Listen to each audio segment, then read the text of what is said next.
ہم دنیا کی اس مقدس جگہ پر موجود ہیں جہاں پر حضور اکرم صلی اللہ علیہ وسلم نے کینکریوں کی ایک مٹھی اٹھا کر دشمن کی جانب پھینک دی۔ پھر دیکھنے والوں نے دیکھا دشمن کا لشکر بھاگ رہا تھا اور فرشتے ان کا پیچھا کر رہے تھے۔ یہ وہ جگہ ہے جہاں پر حضور اکرم صلی اللہ علیہ وسلم کی خوشبو آج بھی محسوس ہوتی ہے۔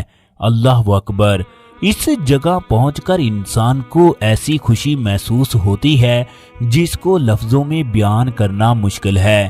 یہ دنیا کی ایسی جگہ ہے جہاں انسان کو ایسا محسوس ہوتا ہے جیسے اس کے تمام دکھ درد دور ہو گئے ہوں۔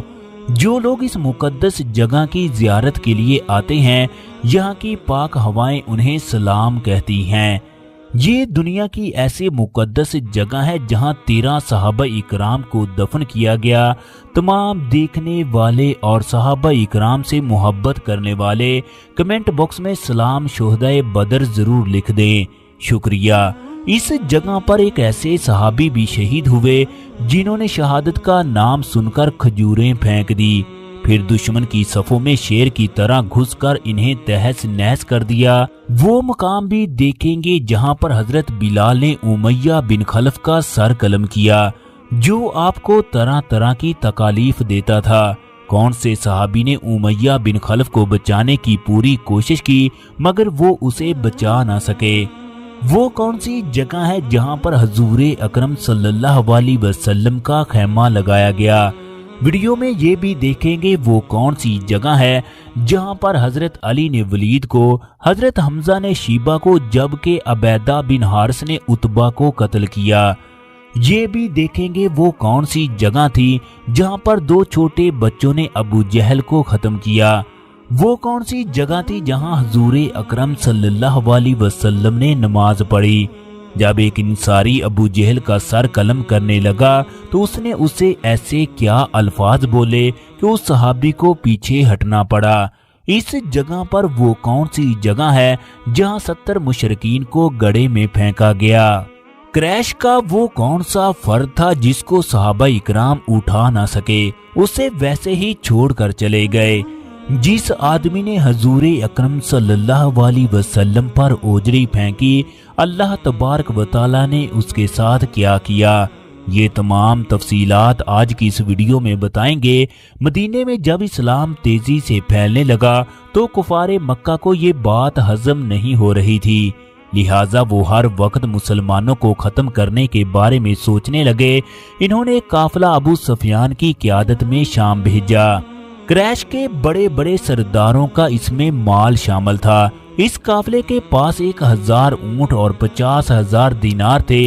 حضور اکرم صلی اللہ علیہ وسلم کو جب اس قافلے کی اطلاع ملی تو آپ اس قافلے کو روکنے کے لیے گئے، مگر وہ قافلہ اس مقام سے جا چکا تھا۔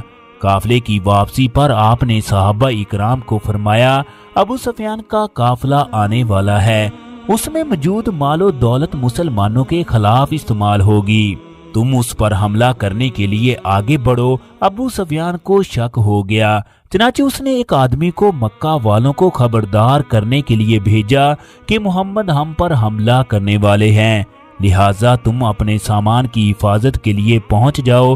اس آدمی نے جیسے ہی مکہ والوں کو بتایا تو مکہ والے جنگ کی تیاریاں کرنے لگے۔ حضور اکرم صلی اللہ علیہ وسلم کے چچا حضرت عباس اس وقت مکہ میں رہائش پذیر تھے، لہٰذا انہوں نے حضور اکرم صلی اللہ علیہ وسلم کو کفار مکہ کی جنگ کی تیاریاں بتا دیں۔ آپ اس وقت وادی سفران میں موجود تھے۔ آپ نے تمام صحابہ اکرام کو اکٹھا کیا اور انہیں بتایا کہ کفار مکہ ہم پر حملہ کرنے کے لیے آ رہے ہیں، جبکہ ہم تو صرف ابو سفیان کے قافلے کو روکنا چاہتے تھے۔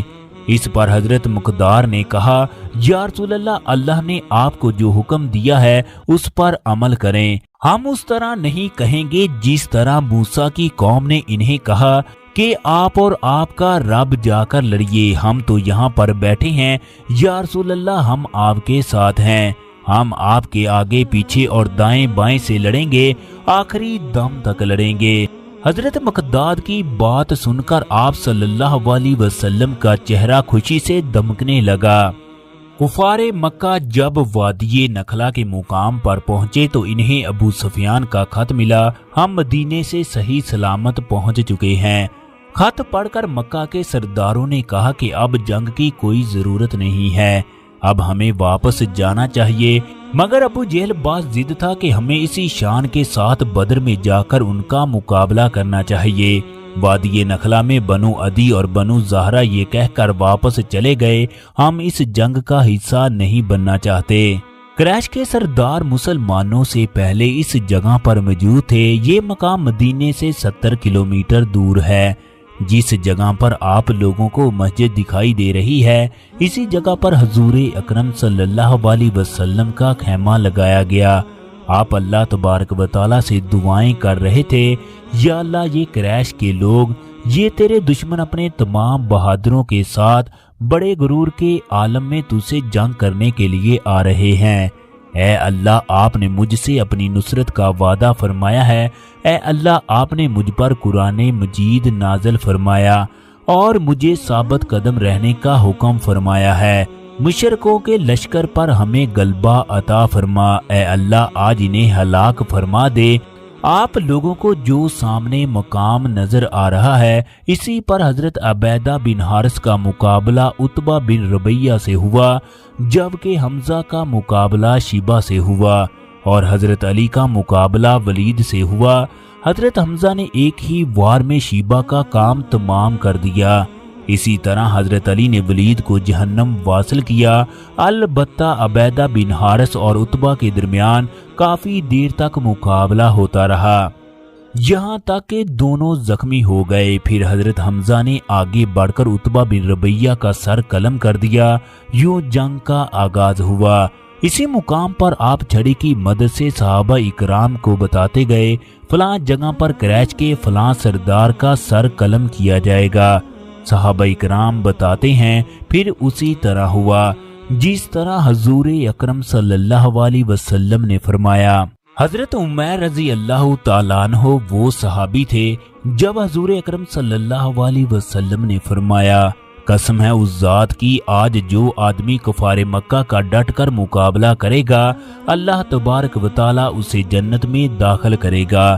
یہ اس وقت کھجوریں کھا رہے تھے، لہٰذا انہوں نے کھجوروں کو پھینک دیا اور کفار مکہ کی صفوں میں گھس کر شہید ہو گئے۔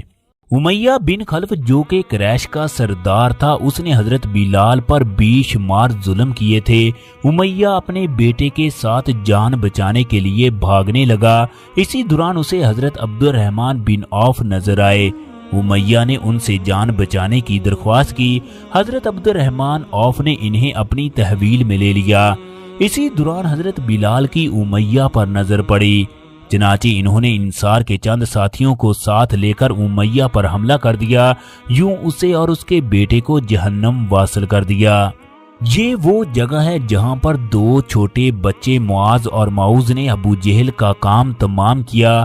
حضور اکرم صلی اللہ علیہ وسلم نے صحابہ اکرام کو حکم دیا، قتل ہونے والے ابو جہل کی لاش تلاش کی جائے۔